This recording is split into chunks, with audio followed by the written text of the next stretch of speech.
Tina Mitchell here with your money chat. The Fed has been in tightening mode, not just by hiking the Fed funds rate, but also by reducing their balance sheet.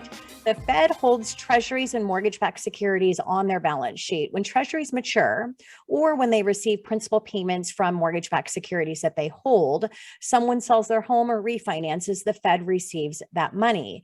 Now, normally, this would mean that their balance sheet would reduce over time. So as long as they are not purchasing. Now, until June, they were reinvesting all of those proceeds, keeping their balance sheet net neutral, which has been very stimulant for our markets.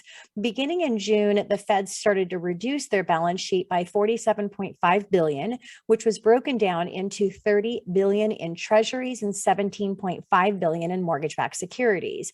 That means that the Fed was allowing that amount to run off their balance sheet and is reinvesting in excess over that. Now, it's important to note that the Fed is not selling their holdings of treasuries and mortgage-backed securities. They are just not reinvesting $47.5 billion. So far, the market has improved since June, and it has not had a negative effect. This is because at the same time, origination volume is significantly less than last year, which causes less supply in mortgage-backed securities to come to the market. So the runoff has not been a concern.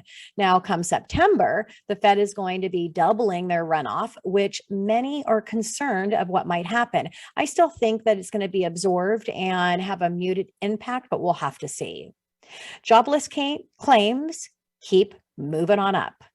Initial jobless claims, which measures individuals filing for unemployment benefits for the first time, increased by 6,000 to 260,000. The 4-week moving average, with removes some of the noise, moved up once again and at the highest level since November. This report can be cannery in a coal mine to show that the jobs market is starting to soften.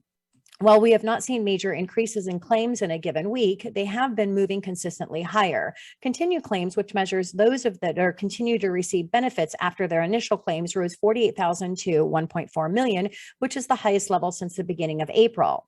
Now, on mortgage interest rates, I still believe that we will see them decline in the next 12 to 24 months. Historically, mortgage interest rates improve during a recession. Call to action by now. If we are in a buyer's market, and if you can win big when you have control, why not take advantage of that? Ask the seller to pay for a 2-1 buy down now that you've got some negotiating room. This is a 2-1 buy down on your 30-year fixed rate mortgage. This would give you a 2% lower rate for your first year, and then a 1% lower rate for your second year on your 30-year fixed rate mortgage. Your actual rate, you most likely will never pay, as it's a high probability that you will be refinancing out of that loan when rates drop back down. Tina Mitchell here, and that is your money chat.